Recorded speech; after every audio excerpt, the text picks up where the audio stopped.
Right, good evening, everyone. Welcome to the Wiltshire Museum and to Stourhead. It's my pleasure to introduce Martin Papworth, who's an archaeologist with the National Trust, who's been leading an excavation looking for Stourton Castle.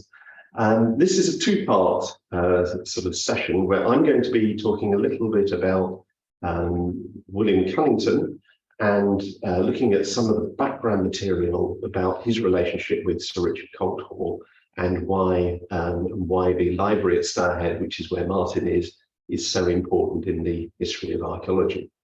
Now, as you can probably see, I'm in the museum galleries, and I'm going to be showing you some documents from our collections, and then highlighting a few of the objects that go with that. So to start with, I just need to take the mains cable out so I don't trip over. And my apologies if you start to feel a little seasick, because I mounted the camera on a trolley because I'm going to be moving around now. In another world, I'd have a professional cameraman, with a steady cam, or camera woman, but we're doing it a slightly different way.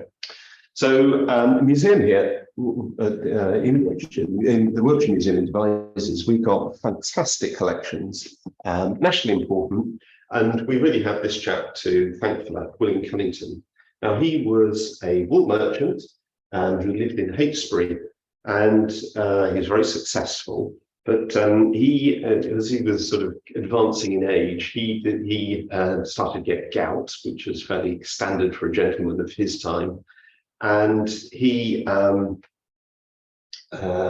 was told by his doctor to, quote, ride out or die. In other words, to get some exercise. And if he'd been a proper gentleman, he'd probably gone fox hunting, but instead he decided to get interest in humps and bumps he could see in the landscape around him. He'd obviously read the work of Stukely, who had been one of the first people to really explore the Stonehenge and Avebury landscape. And he sort of went from there. Now, before I go further, Martin, if I can ask you to turn your camera off, that means that my picture will be bigger screen as I show people things. Brilliant, thank you. So portrait here is of William Cunnington at Heytesbury. And in the gallery here, if I just do a quick pan around, we have some of the fantastic finds that he made from the barrows in the Stonehenge landscape and beyond. So what I'm going to start by doing is just showing you briefly some of the correspondence between William Cunnington and Sir Richard Colt Hoare. So although William Cunnington was quite well off, he wasn't well off enough to be able to keep excavating in quite the scale that he was interested in. He came across Sir Richard Colt Hoare, and then Sir Richard Colt Hoare kept him going, provided the funds for him to carry on excavating. And the way it worked is that Sir Richard Colt Hoare provided the cash, and William Cunnington then commissioned two excavators, Stephen and John Parker, and then an artist, Philip Crocker, who then between them, the two Parkers did most of the excavation, and then Crocker did watercolours of the objects that they found. And because he'd worked on the first Ordnance Survey, did maps and plans of the landscape. So what we're seeing here, and I'll just take the camera, if I can, take it off the stand. This is one of the letters which William Cunnington wrote to Sir Richard Colt Hoare. A bit difficult to make out, but what he's doing is talking about the excavation at Upton Lovell, where he found a really important female burial, which included an amber necklace, and that's what you can see in the left-hand case over there. You can see the amber necklace with over 200. There were nearly 1,000 beads in the necklace when it was excavated, and we have about 300 left today. So that sort of correspondence is really interesting, and it details lots of the work that was being done. And we have more detailed notes that Cunnington left himself, but he dictated to his daughters, and recording quite a lot of detail of what he found. And that has meant that archaeologists can go back and do more research over the years. The next stage then was, you can see in this book, you can't see because of the light. This is a book of sketches by Philip Crocker. And you can see here, and you've got the index. And if we go forward, you can start to see some of the amazing watercolors. And this is probably the pièce de résistance. And what you have here, you can perhaps see, is it says group of barrows south of Stonehenge. And you see a very large barrow, and you see Stephen and John Parker excavating. Now, I'm pretty sure that the chap in the grey jacket, looks slightly older, is William Cunnington. He was around. This is about 1806, probably. He was in his sort of late 50s at the time, if not 60s. And the chap in the blue coat, I'm pretty sure, is Sir Richard Colt Hoare. And so they're watching Stephen and John Parker actually excavating. Then Philip Crocker then recorded lots of the finds that were being made. And I'm just going to take some pages more or less at random. Some of these have not been completed, have not been used.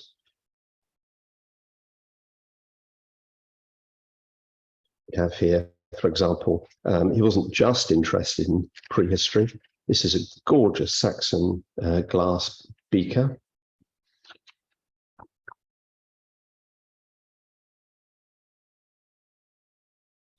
And this is a Roman pan.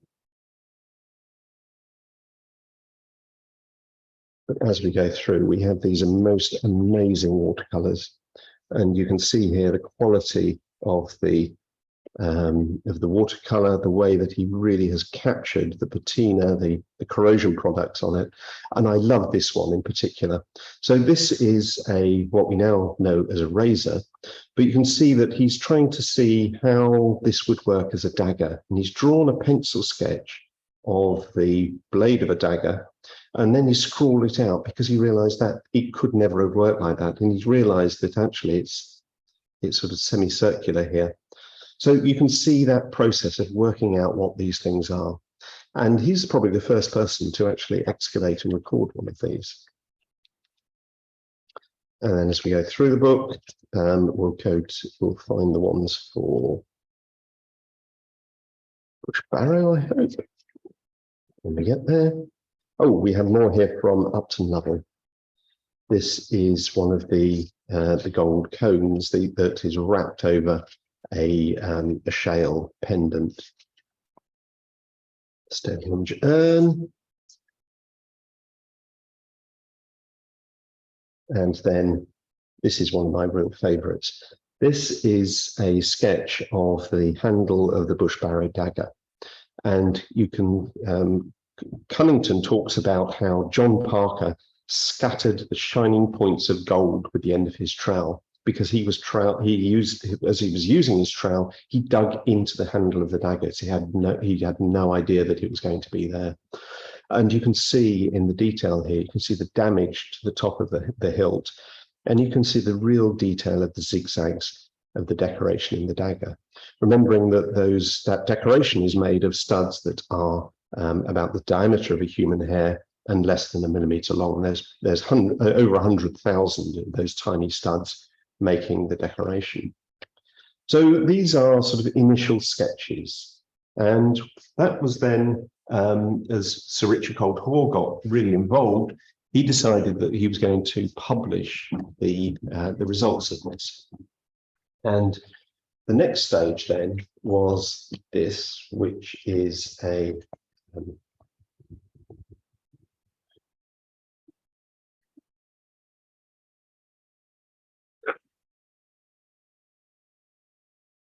release it. This is a book of watercolors by Philip Crocker, and you can see the beautiful tooling here. And at the top, Can you see, perhaps that one will be clearer, less of the shine. Can you see in the corner, there's one of these incense cups that comes from the excavations. I hope you can see that. If you just close your eyes for a moment, I'll move the camera and you can see one of them in the case over there. So you can see that how this is sort of beautifully tied in. Then if I open it at the Bushbarrow page, you can see these are the this is objects from the female burials alongside the Bushbarrow. These are the objects that belong to the lady from across the sea, as we called her in the gallery. And you can see here, this is the Bushbarrow lozenge, and you can see how he's captured the detail, the zigzags, the detail of the embossing. And Cunnington gave a number to each of the barrows, which meant that it was very easy to tie then the finds and his description back to the barrows, and then to the plan, the Stonehenge area that Crocker was able to complete. And here again, this is the you can see it in the at the bottom. That's the axe from Bushbarrow and the Bushbarrow mace head. So again, if I just take that off, you can see in the case over there, you can see the mace head and then the axe blade on the left-hand side. And it's absolutely wonderful to be able to then link the two things together, to be able to have the objects and then also to see the real thing, the watercolors. And then lastly, this is an illustration which, if you've been to the museum, will be very familiar with. This is the fitting from the dagger sheath, and then this goes with the Indian ink drawing. This is the handle of the Bushbarrow dagger, the pommel, and you can see the zigzag lines picked out in great detail. So you can see the original Indian ink version, which I suspect was done on the day that it came out of the ground, and here is the full worked up version. Now, these were preparatory drawings and watercolors, and those were then sent off to the engravers who were working on Ancient Wiltshire. So if we go round,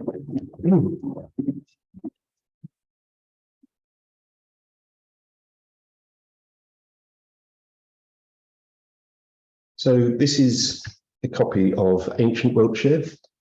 It's absolutely huge. You can see from the size of my hand, this is about 2 feet high, sort of good 40 or 50 centimeters high. So it's an enormous book, incredibly thick, amazing quality paper. And those watercolor sketches were sent off to the engravers, and they became the model for the engravers to work from. And you can see the lozenge and the axe. So you can see that the arrangement, the choices made by the engravers are not quite the same as those that Crocker did for the watercolors. And if we look on the other page, you can see, again, you can see the mace, the dagger sheath fitting, the small lozenge, on the fittings for the shaft of the handle of the mace, and again, the Bushbarrow dagger.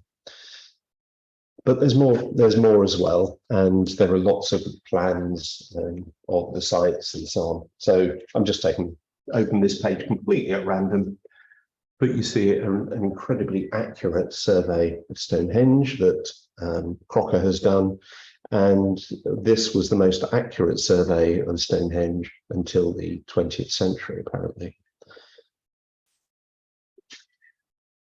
But then what really adds to all this is that also in the documents, we have not just all the illustrations, but we also have the accounts.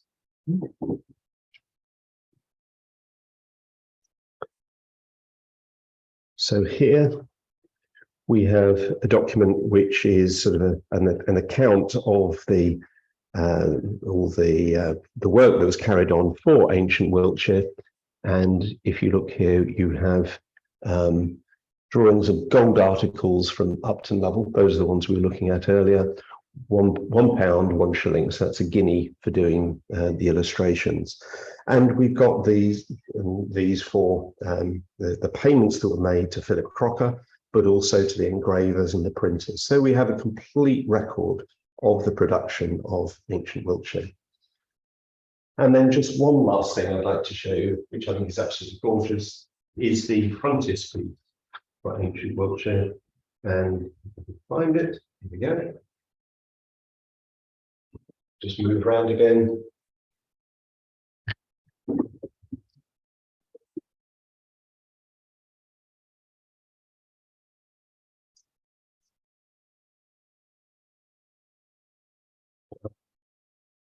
So I've finished moving. If you were feeling a little seasick, this is the frontispiece for ancient Wiltshire. This is Crocker's watercolour version that was then engraved. But I think this is absolutely gorgeous because you've got in here all sorts of things. These are the arrowheads that he excavated from Oakley Down, just over the border into Dorset. You've got a necklace from one of the Wiltshire barrows and two sun discs. Only one of these survives from Mere, and then a collared urn. I'm not quite sure where that's from, but I know Lisa would know. And the necklaces, these beads are made of faials, which at the time, they were thinking would link to Egypt, and it just makes such a wonderful illustration. And notice the spelling: ancient, spelt in a what's the word? Archaic way, and again Wiltshire as well. So I hope that's given you an idea of the sort of the richness of our archive collections and the way in which those illustrations and the account of the excavation link through into the objects that we have in the museum. And it's that clear link between burials, barrows that they were in, the objects that have been enabled archaeologists to continue researching in such detail. Okay, so at that point, I think time for me to stop, and I'll hand over to Martin. If you'd like to turn your camera back on, and I'll turn mine off. Hello, everybody. It's really good to be able to speak to you from the library of Sir Richard Colt Hoare. As an archaeologist, it's a bit of a wow to be here. And when we began our excavations to try to find the site of Old Stourton House, the house that stood before this one, it seemed a really good thing to do, to link up the Sir Richard Colt Hoare story and see the things that used to be here and that he and William Cunnington found, and link it to the wonderful displays you've just seen at Devizes. And I've always been very excited by Philip Crocker, who was a Frome man from a family of artists and bookkeepers, and he became the steward to the Stourhead estate after the ancient Wiltshire was completed. So he has a long history managing the land here, as well as all his skills at being an artist and watercolorist. So here we are, and behind me is the desk where Ancient Wiltshire was actually written by Sir Richard Colt Hoare. And during this piece of work, in trying to find out where the old house was, we came here as part of the Treasures of the National Trust series, because in the book following Ancient Wiltshire was Modern Wiltshire. And Modern Wiltshire was also written by Sir Richard Colt Hoare, and in it he tells about the historical side of the history of Stourton as well as the rest of Wiltshire, and he gives us some clues of what was known in the early 19th century of what people had said of where this old house of the Stourton family the people who had owned the land before the Hoare family took it on in the early 18th century. So it was quite an exciting thing to rely on the knowledge of Sir Richard to try to find the site of this mysterious old house, which seemed to be wiped out from the landscape. So I'm going to share the screen now. We'll see some slides.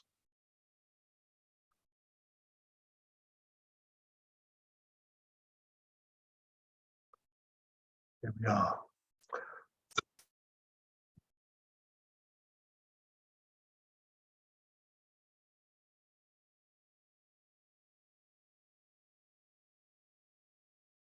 There we are. So this is, so if you can see my cursor, I hope you can. This is where I'm sitting here. Originally, when it was built, this was the size of the house in the early 18th century, like a flashy early 18th century, latest thing, Palladian villa. And when Sir Richard came along in the early 19th century, well, from the late 18th century, he added on either side a gallery for the pictures, and in the basement, a museum for his great collection of things he'd excavated across Wiltshire and Dorset. And here on the other side was his library, where he kept his books, had his writing desk, looked out onto his gardens, and gradually put together this wonderful work. A real sort of pioneer in archaeology, and very, very important. From our own stance as archaeologists, we stand on the shoulders of everything that previous generations have discovered. So anyway, I've worked for the Trust for a long, long time, and certainly been involved with Stourhead for 30 years. And the general manager, Philip Nyman, said to me, would you come out and talk about the archaeology of the Stourhead estate? And it was a pleasure to do so, because anyone who's been to the Stourhead estate knows that it's not just the house and the grounds and the wonderful landscape gardens, but up on the top there's Whitesheet Hill, which is a really A-star archaeological site with lots of prehistoric information on it, and barrows, of course, with little holes on the top, where Sir Richard and William Cunnington did their bits of excavation back in the early 19th century. So down here, this tree here, it was a really hot day, I stood under it and I said, well, I don't know where the old house was. It's been rubbed out from the landscape. I've been looking for it for so long, and it's unfinished business. And Philip said to me, we can't have unfinished business, Martin. We must find it. So this year, everything's been set up. The house has been put over to archaeological exploration and the story of Sir Richard. And also, we've done a whole medieval festival, or the staff here have, and we've set out and did extra geophysical survey and put in, eventually, based on all the information we had, excavation trenches, which we'll be looking at in a minute. So here's the famous lake with all its wonderful classical buildings, this little Arcadia. And here you have the stable yard. Here is Stourhead House, and here is the home farm up here. Now that was shifted in the 19th century. The home farm used to be here, but they pushed it out the way so they have a better, freer landscaped place. This is what we're looking for. So it looks a bit like Laycock Abbey. If you've ever been to Laycock Abbey in North Wiltshire, it's even got its own tower, just like the Sharrington Tower in Laycock. And it's got an outer courtyard and an inner court where the main buildings are. And we have two people who visited the place before it was knocked down in the early 18th century. And that was John Leyland, who speaks about it as being double courtyarded. He talks about the great gatehouse and the crenellations on the top, which made it look like a castle. And this was put in place by John Lord Stourton, who was who made lots of money from the spoils of the French wars and built up the renown of the Stourton family. This was their high point, and with the money they had from the French wars, they built this magnificent place.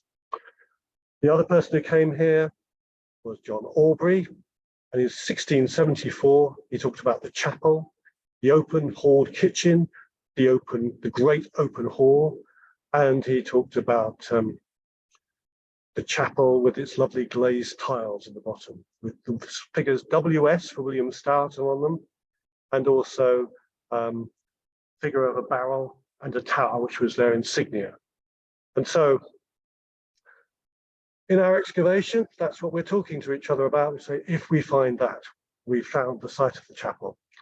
So spoiler alert, we haven't found it yet. The next slide.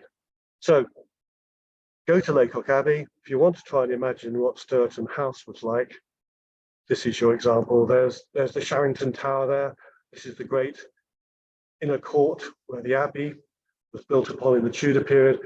And in the distance over here is the service range where the stables and the brew house and all the other service ranges are. Now, there's a view of from the air of Laycock Abbey. There's the inner court, the Tudor inner court. There's the outer service range. And it's right next to the village. And similarly, you've got it at a distance from the parish church. And I wonder, in the original manor, or the principal place, the original Stourton house was right down beside the church, like happened so often. And because of the extra money in the 14th and 15th centuries, they built it just a little bit away and on a more elevated position to show themselves off. So I've had previous in finding places that predate present houses. I was told when I first started working with the Trust on the Kingston Lacey estate in Dorset, find the original Royal Manor House of Kingston Lacey. So what I did was I looked at historic maps, I did geophysical survey, found a big black blob here, I trench across it. There it is, easy. All the rubble above it, just below the surface, was the wall of the medieval house, sorted. So I thought, foolishly, that Stourhead would be as easy as that. To find this huge, great place, surely I would be just do the same thing. Historic maps, geophysical survey. But it was comprehensively knocked down between 1718 and 1721 by the moneyed people from London, the Hoare family, the rich banking family. The Stourton family fell in hard times. They were Catholics. They backed the wrong side in the Civil War. And by the beginning of the 18th century, they'd run out of road as far as the finances were concerned. And so they had to sell the place to a property developer who was associated with the Hoare family, who then bought it. And here is a bill for the actual pulling down of the old castle, £114, 12 shillings and 11 pence, which is quite more than anything else in this bill. So obviously took a long time and they did it very thoroughly. And this, in their new piece of land that they'd acquired, they decided to survey it in good style. And here you have the extent of their lands at Stourhead, which they changed the name from Stourton Manor to Stourhead because of the head of the River Stour. And anyway, it's their new place, they could call it what they like. So 1722, this extensive map, still with the open field systems, you can see as lines on the map. So where was it? We know it had, we can look back to some of the records. This one dates from 1560. It talks about the north and the south gate, the inner and the outer courtyard. It talks about the great deer park with 200 fallow deer in, fish ponds, the warren, the lodge. This was a really good setup medieval manor site. Various rooms are mentioned. So as I say before, hundreds of years worth of development of this place, but where is it? So surely, if they knocked it down between 1718 and 1721, this map of 1722 should show it. And you see on my cursor, there's the house. And they've laid themselves out a fancy new garden. So you've got an oval area here. Here's a gravel driveway, an entranceway from this side, gardens all out on this side, and a wall linking it to the stable yard, which is down here. This doesn't seem quite to fit, doesn't it? It looks like this side of the new garden is actually cutting into the side of this. So does this mean this is something that predates the house? Another thing to look at is as you approach the house along the drive today, you see these great Spanish chestnut trees. They're all in a dead straight row. Now here's where we can get Sir Richard Colt Hoare's help, because he said that these ancient chestnuts pointed the way to the site of the manor house site. So we just align ourselves with that. And if you go into the park, you see there's a little bit of a raised piece of land. You stand on that and look back, you're directly in line with these Spanish chestnuts. So does that mean that the house sits on this raised piece of land? That's one question. This is the other map. This is the 1785 map. Once again, although there's been some rebuilding here, you've got the stable court here. There's Stourhead House before Sir Richard's add-ons on either side. And here's the home farm up here. Big place at the end of the drove here. The drove runs out here, now heading towards the now created lake here, and the lovely sort of, there's Temple of Apollo up there, the Pantheon, all these kinds of things have been put in place. Some things taken away. This is the Chinese bridge here, which is no longer there. So lots has changed even from the 1720s. They've realigned all this front piece with the oval lawn. That's all gone, and they've got a new line going up between the stable yard and the farm. Now, some of the old documents talk about the dairy house, which should be in this direction, was at the north gate of the manor. So are we quite close? Are we looking in this area? We also have mentions of Slade Mead being close to it, the Spencer's Mead being close to it, and also it's at the west end of the drove, which is here.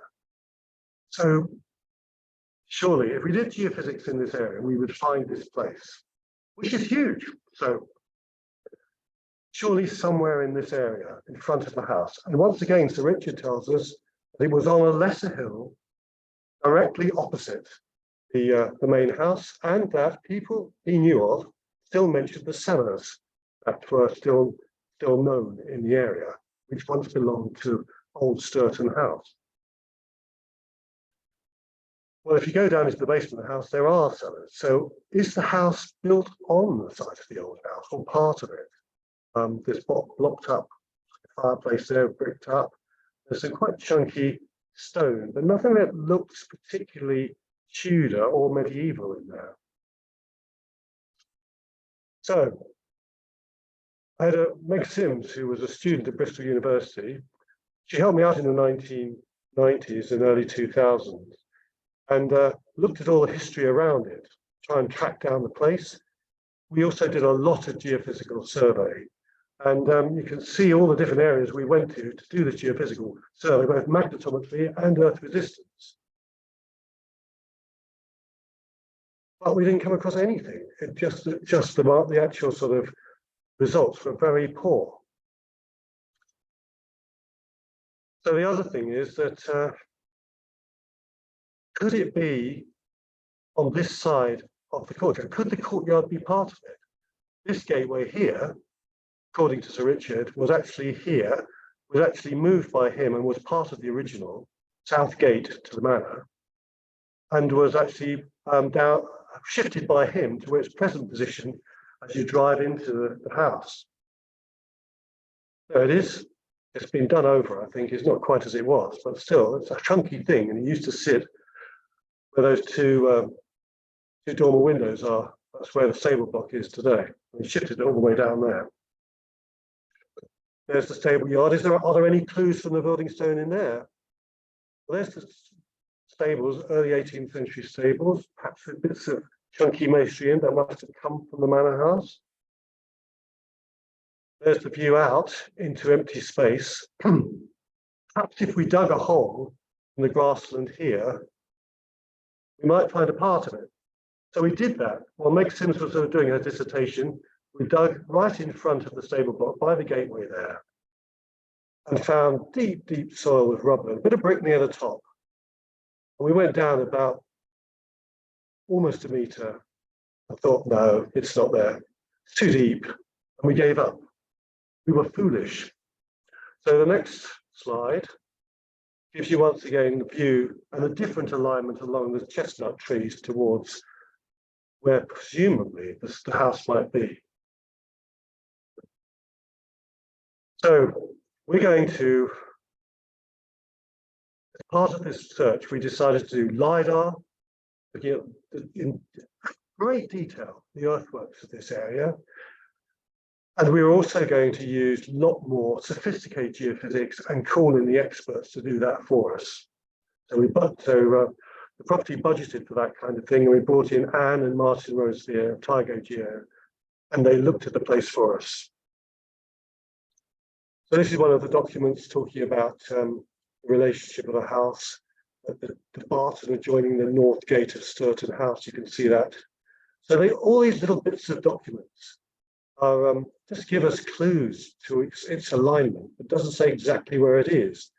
And the records in such a poor state that we learned that quite a few of them were destroyed in the early 20th century, which is very frustrating because those documents may well have brought us much, much more detail.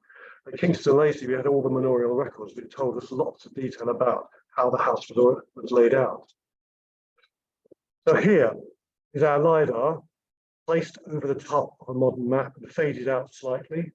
There's the house, there's the stable block. And can you see here, there's a nice sort of earthwork of something coming through here. The earthworks of the old farm is up here. And you can see over here, there's a trackway. It's cutting across the ridge and furrow of the field system of Spencer's Mead and Slade Mead. So we can see that actually this part of the area has got the earthworks of old farming. So really, this muddled area around here, this surely be where we should be focusing, I think. So Tygo Geo came up with this. And they came to, and I thought, well, I imagined they'd give us some wonderful map, just as we had a Kingston Lacey showing a nice rectangle. And I said, Martin, this place has been really pushed around. There's been huge changes in landscaping.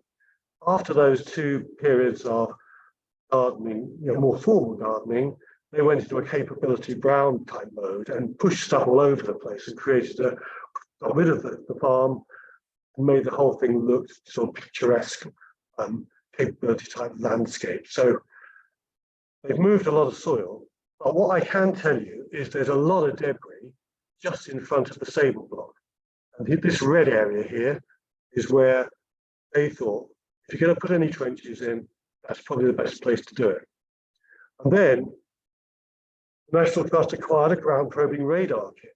So we thought just before we put our trenches in, we'd take a strip north to south in line with the front entrance of the stable block, go 100 meters along, and John and Steve, who volunteer with us as archaeologists, they learned this process and went along. There they are, going up and down in front of the house, just checking. And when we sent all this information off to Mike Langton, who's the guy who actually processes all this information, they said, well, Martin, it's over a meter down. There's nothing there until you get about 1.40 meters down. And then there are things, but because they're quite adept, they're a bit blurred. There's definitely structural stuff down there.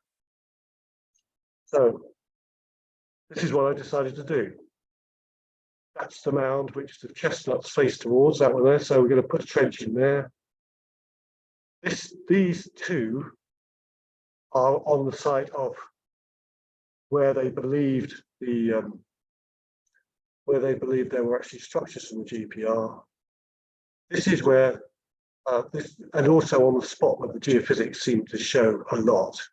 This is where something interesting came up on the GPR. And this is the bit I actually quite liked because it was a lovely raised platform area with a great view out over the landscape. And I thought, kind of the LiDAR and the earthworks, that's where I'd like the house to be. So it's a bit of indulgence. But it was all quite useful because as we dug the trenches, we got different evidence in each farm. And in the end, we put one last trench in because we wanted to see whether we could align something directly up on the east wall of the stable yard. So there we are. Day one, we lift the turf, deep turf. Nothing much had happened here for a couple of 100 years. But just beneath that turf, all we found in the turf was a plastic bottle cap. Underneath that, we got rubble. And in that rubble, we started finding nails, square section nails. So these were handmade and typical of the earlier 19th century. So nothing really later than that was found in these trenches. And then we got a little bit excited because then we started to find, we found this ridge tile here. It's got a glazing on the side. And this kind of ridge tile looks to me sort of Tudor, not quite medieval, but it's certainly not 18th century. And it's got this sort of rough glaze on it. So a house which has these kinds of glazed ridge tiles is reasonably sort of some status. So we feel like we are getting some quite interesting evidence here. So early days, we were quite keen, we thought, we're getting there. But unfortunately, it was dry when we started. And once we got down to the stony stuff, using trowels and mattocks, being who we were, not superhuman, we realized that it was going to take us 2 weeks to get down about 20 centimeters. So we called in the machine. And we, at 1 meter in from each of our trenches, we decided to go down about 80 centimeters or so, almost a meter. And that went quickly, and we could see immediately we started to hit things. And we found lots of rubble, bigger chunks of rubble. And then we stopped, and then we started finding more stuff. The most exciting thing, that doesn't mean anything archaeologically, is a horse's head that was chucked in it with all the rubble. And there's lots of other bits of pottery coming up. Here, this looks very Tudor green-like. Oyster shells we like, bones from the meals, and this kind of graffiti type stuff and failed slipware. So yeah, good 18th century, 17th century, 16th century stuff. We felt that we were coming close. We still hadn't found it. And after the first week, we started finding blocks of stone, nice chunks of ashlar. And every one we came to, we thought, that's almost level bedded, that is. That looks like it's in situ. Surely, if we peel out the mortar around the edge of it, we'll find a stone beside it. And of course, we all know, don't we? 1 stone's a stone, 2 stones is a coincidence, but 3 stones together, that's a wall. But we were struggling to find 3 stones mortared together. And here was the excitement on Saturday. This stone here, I was sure, this is Sally's stone, this is Sarah's stone, great excitement for both of that. This is Rachel's stone, but each of those discoverers unfortunately did not discover the footings of Stourton Manor. At this level, we found just a sea of white lime mortar, but nothing structural. We needed to call in the digger again. So we did, about 2 days ago now. And there's the Treasures of the National Trust filming everything. They turned up perfectly on cue. The digger went down and it juddered. And we said, stop. And sure enough, there was a wall with more than 2 stones mortared together. We'd reached it.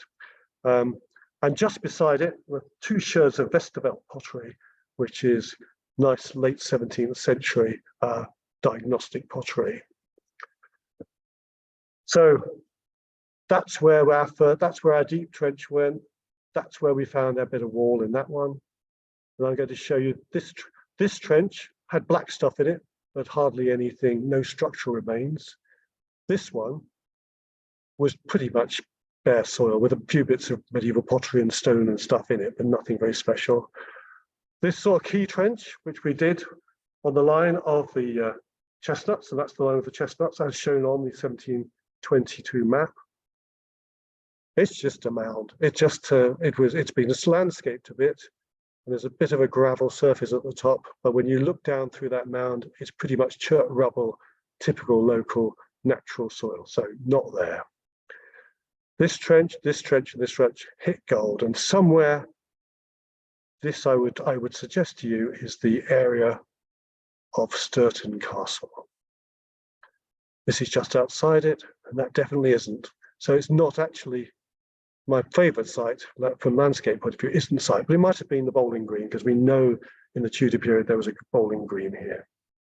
So this is in the trench which follows the east wall of the, I lined it, I put my ranging pods, did a line of sight, and there is the line I set out. So it does look perfectly in line with that stable block.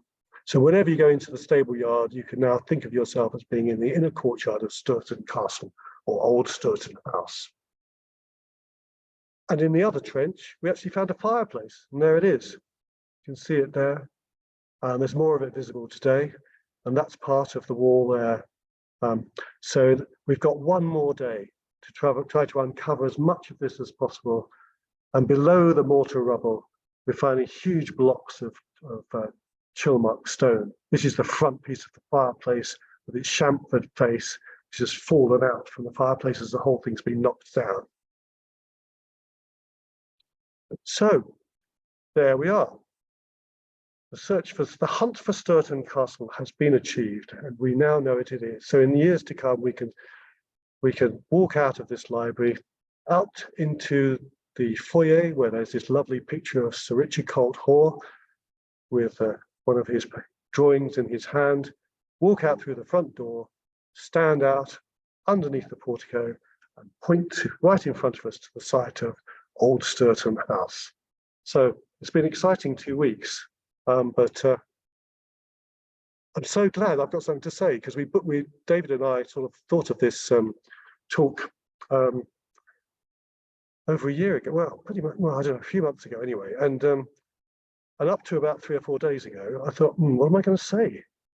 But fortunately, it's a success story, and we have achieved our aim. So there we are. I wonder. I mean, David, you want to come back in on this now? Yeah. Yeah, congratulations. Amazing. You found what you were looking for. Doesn't often happen. It doesn't always, does it? No. Yes, I remember. Yeah, I remember things. I looked for at Eastleigh Court, where we used to have our regional office. There's a place called the Berry there at Warminster. And we went out and it backed onto the Berry. And we dug a trench there, found nothing. It was quite exciting, we thought. But it doesn't. But here, this time it has. So that's great. Yeah. And it's fantastic to have heard all the detective work that has led you up to the point where you actually sort of got the holes in the ground to prove your theory. Yeah. Okay, that's fantastic. Now, so that's it for us talking. We probably bored you for quite long enough. We're very happy to try and answer any questions. So if you take your cursor down to the Q&A button at the bottom and click on there, and you can type in your question. And there's one in already, which I think is probably for me to answer, which is, did Crocker make any attempt to show scale in his drawings? He did when he was doing maps, and there's usually a scale. Sometimes he also had he sort of did semi-aerial views, which is a really interesting concept, and he didn't use scales there. But in his drawings of objects, there are no scales. And interestingly, he actually mixes things at completely different scales. I found one that has got a beaker, so the whole folio is that big, the beaker is that big, and a dagger is that big. So the scale is completely off. So no, he didn't. But remember, this is Crocker would have been doing these in 1805 to 1810, but 1812 perhaps at the end. There was no tradition of archaeological illustration. He was inventing it, if you like, as he went along. So I hope that's answered Carolyn's question. And David has said, is there any evidence of building reuse in the new hall from the old castle? Well, that was one of the things we were really looking for. And we haven't really found it. You'd expect it. Perhaps it's hidden. They wouldn't have shown it on the front face, but we can't see anything like that in the building. Certainly in the stable block, there's huge chunks of stone. But there's nothing obviously Tudor there. There's one doorway where the gatehouse used to be, which has a sort of Tudor look to it, but it seems like it's been replaced there. Yeah, it's one of the things that we pondered on for the years and years where we didn't know quite where it was. So no, nothing obvious. But we have found blocks of Chilmark limestone, which are mullions and chamfered edges and things like that during the excavation. And hopefully the next couple of days, well, tomorrow, we might find a bit more. Yeah, and actually that's a good point to pick up where Rachel has said, what time does the site open tomorrow? And equally important, when can people be able to come and see the excavations open? You're open at 10 a.m. Is that right? The house opens at 11. But is the So you can well, yeah, you can get to the excavation by at 9:30. Yeah. Yeah. So and yeah, and also the site, the trenches will be left open over the weekend. So there's a medieval festival of archaeology event going on in the stable yard, fittingly now, and yeah, come along. so people can come along at the weekend and see the excavation and see for themselves what you found. That's fantastic. On Monday morning, backfill. So that's your last chance for now, anyway. Yeah. Keep the digger busy, and the gardeners can work their magic on trying to get the grass back, so it looks as though you weren't there. Okay, and a question from Sarah and Mike. Really interesting, thank you. You're going to do any further excavations in future to establish the extent of the building?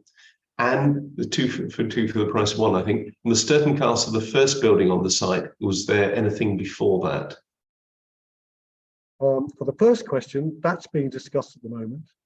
So I think it's been such an exciting thing. Certainly the property are very keen. So watch this space. There's no plans at the moment, but potentially. And what we know of the site is quite limited, really. So I guess that's the reason to come back, to see actually, in my imagination, why is there a manor house separate from the church? Quite often the church is always a good link to the oldest part. The church is, over and over again, you see the church next to the manor house. Great Chalfield, Westwood Manor, they're both Wiltshire places, National Trust, church next to the manor house. So I think that the oldest house will be down near the lake. But that, in the 14th century, they took it, they wanted to big things up. They had some money, so they built a new place on just up the slope from the village. So that's my theory, but I can't prove it. Yeah, we have found scraps of medieval pottery, but most of what we've had is 17th, 18th century with little bits of Tudor stuff as well, so far. Okay. And John has asked, was the gold originally in the British Museum? I think one for me, I think. The answer to that is no. The objects that you see behind me have travelled around quite a bit. So they started off, and in William Cunnington's house, he had what he called a moss house, and had displays in his house in Heytesbury. From there, they then went to Stourhead, where they were in the basement underneath the art gallery. And if you go there, you can still see the windows of the cases that were there, and there's a few of the Wedgwood replicas on display there still. And then in 1884, I think it was, they then came here initially on loan, and then we purchased them. Some were then lent to the British Museum because they couldn't be displayed here. We didn't have the security for them.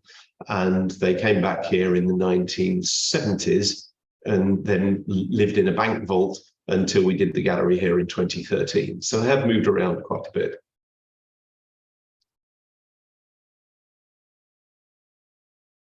So that's it. That's it for questions so far. I don't know if anyone's got any others, or you can go back to your nice refreshing glass of wine or whatever. Got one from Carolyn. Thank you, David. How do you think Crocker might have carried out his semi-aerial views? Was it pure imagination? Any record of him climbing a tall feature or structure to gain height? Interesting question. Nothing I know of, and the one I'm thinking of, there's nothing obvious to climb. There's no tree. There probably weren't any trees. If there's another question, especially if there's one for Martin, I can see if I can find one of those in Ancient Wiltshire and see what I'm talking about. If I'd have been really organised, I'd have shown you one earlier. So has anyone got a question for Martin while I just try and find that?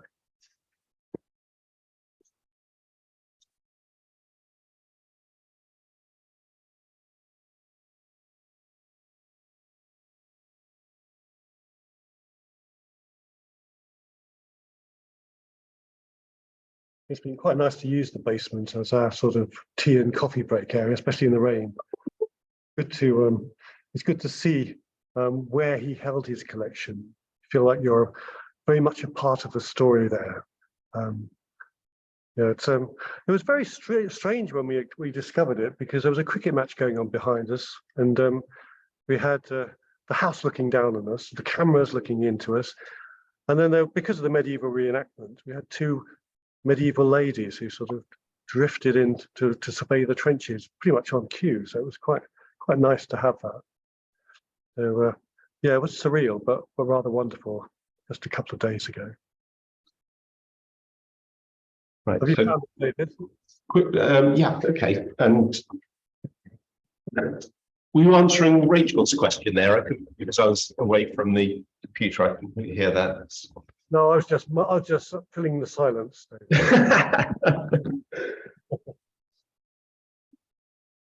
No, come on.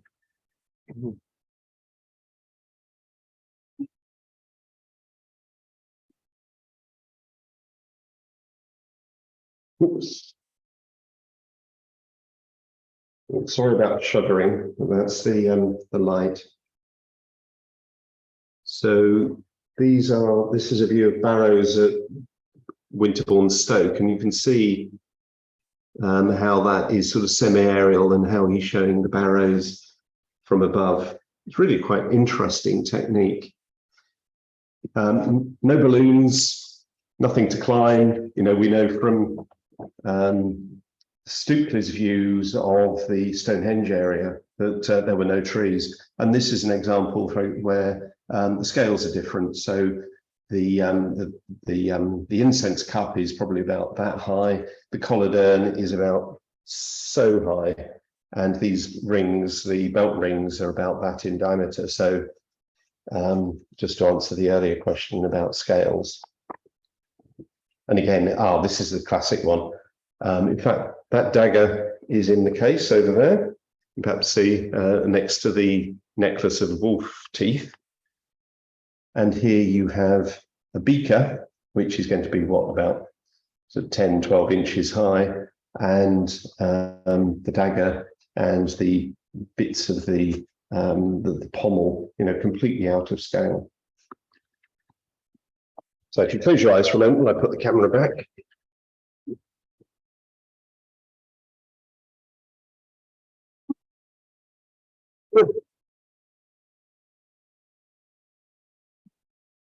So comfortable. So that's that one. Rachel has said, will there be an exhibition at the house about the discoveries? One for you, Martin. Got some people at the staff they'd like that very much. I know but I'm sure it will happen. Yeah. So I think so. Yeah. Wait and see. It will happen. Hopefully we'll find some extra things tomorrow for the display. Got some very interesting bits of brick. But there's some nice pottery as well.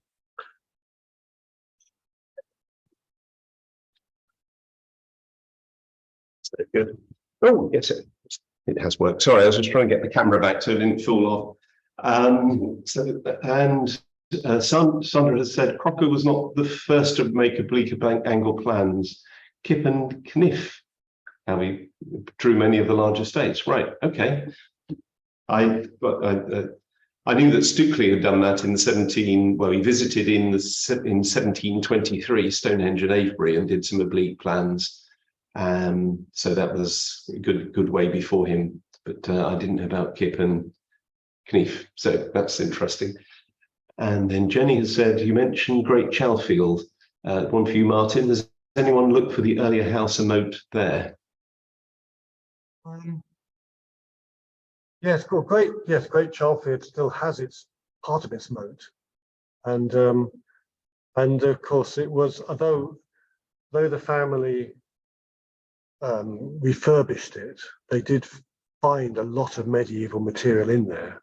It's very much a sort of, it's the same sort of period really, Great Chalfield, as Stourton House. It is a Wars of the Roses type place, so a nice sort of fortified looking gentry house. And certainly Robert Floyd, who lives there, his uncle, I think he was, when he was doing his refurbished work, before he gave it to the National Trust, has a huge collection of coins of all periods from the medieval, which he found during the refurbishment. So, yeah, not very highly recorded, but definitely a lot of medieval stuff. Yeah. So I hope that answered your question. Yeah, it's definitely a lot of medieval structure at Great Chalfield done over in the early 20th century, late 19th century. Okay, well, I think that's the last of the questions. So I spoke too soon. So Carolyn's got in. Thank you again. She studied the 1817 edition of Ancient Wiltshire, but it was quite a surprise to view the scale of the actual objects in the museum. Does that mean they're larger than you thought, smaller than you thought, more varied? The illustrations are fabulous, I have to say. Oh, gorgeous, aren't they? I never saw those until earlier this year when you showed them to me, David. Yeah. Okay, so with that, can I I'd say a huge vote of thanks to Martin for his really interesting talk, and congratulations for finally finding the castle, and to thank everyone for coming. And we look forward to welcoming you to both to Stourhead, to the museum here, and to some of our other talks. Thank you very much. Night, everyone. Bye.